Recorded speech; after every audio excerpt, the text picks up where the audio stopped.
It really is an impactful and powerful piece of evidence that's going to go against Lively. The judge dismissed it and said there's no case here. A single ruling just changed everything. The judge in Blake Lively's lawsuit against Justin Baldoni made a decision that no one saw coming.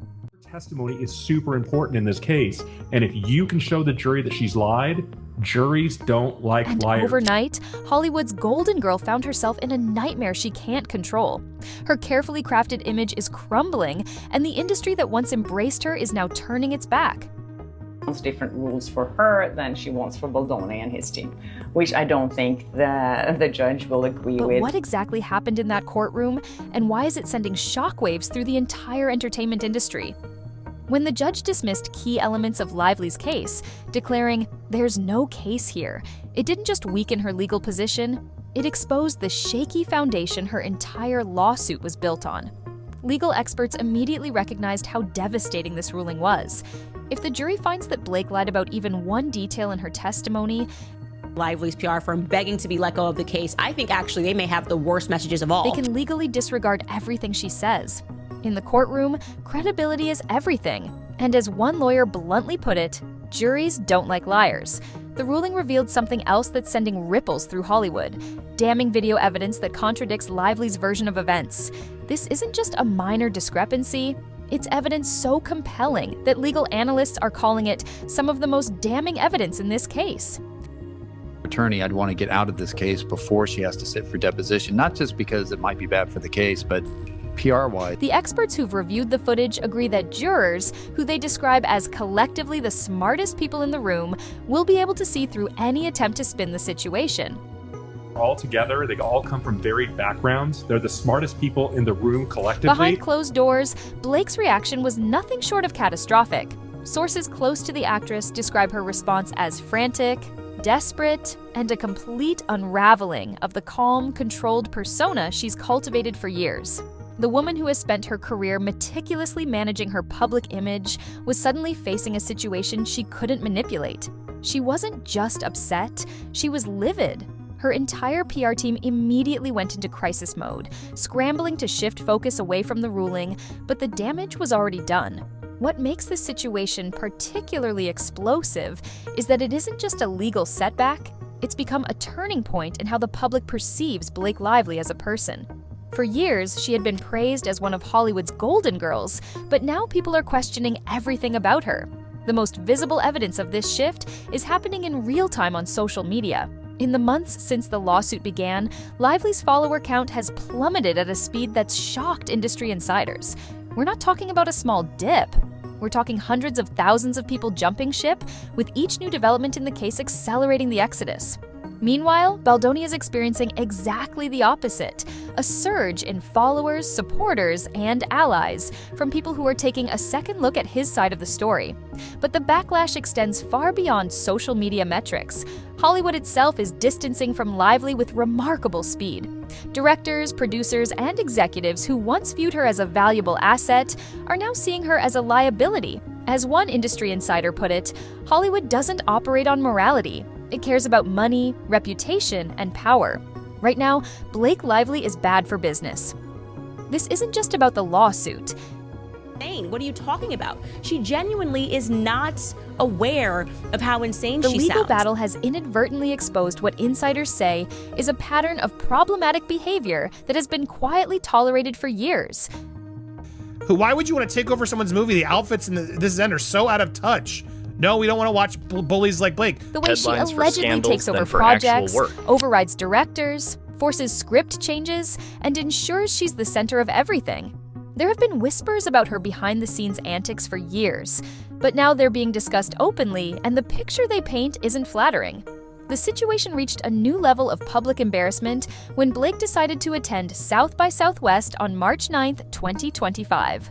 Rather than lying low during the height of her legal troubles, she walked straight into the spotlight in what appeared to be an attempt to prove she was still in control. It was a calculated move that backfired spectacularly. From the moment she stepped onto the red carpet, the tension was palpable. The usually effortless charm felt forced, almost mechanical. Then came the moment that turned the night into a spectacle. A protester broke through the facade, holding a sign that read, Justice for Justin Baldoni, Blake lied. Someone held up a sign that said, "Justice for Justin Baldoni, Blake lied," and they were also wearing a shirt that says, "Blake The cameras lied." caught Lively's momentary look of shock, and within hours, the footage was everywhere. Even more damaging was the interaction, or lack thereof, with her A Simple Favor 2 co-star Anna Kendrick. When asked about working with Blake again, Kendrick's clipped response, "Oh, you know," before quickly changing the subject, sent the internet into overdrive. I did ayahuasca and the last year of my life is just gone, but I've heard the movie's amazing. Wait, thank you. One commentator described it as the kind of answer you give when you don't want to lie, but you also don't want to tell the truth, while fans noted it sounded like something you say about an ex you're forced to work with. Throughout the event, Kendrick's body language told its own story, standing just slightly too far away during interviews, positioning herself near Henry Golding instead during photos, and maintaining an unreadable expression whenever Blake spoke. The rumors of tension between them had circulated for years, but this was the first time people could see it so clearly for themselves. Even Henry Golding, who had maintained professionalism throughout the press tour, couldn't completely hide the awkwardness. When asked about reuniting with Blake and Anna, he started with a scripted, "It's the best," before adding, with nervous laughter, "What could go wrong?" That small moment was enough to send social media into another frenzy. As the lawsuit intensifies, disturbing details have emerged about Lively's PR strategy. Sources claim she's quietly working with Nick Shapiro, the CIA's former deputy chief of staff and senior advisor to former director John Brennan. This high-level connection has raised eyebrows, with critics pointing out the former intelligence community's history of controlling narratives and, as one commentator put it, gaslighting the public. The fallout isn't just affecting Lively personally, it's starting to impact her projects. According to The Hollywood Reporter, Amazon executives are concerned about how the controversy surrounding Blake will affect A Simple Favor 2.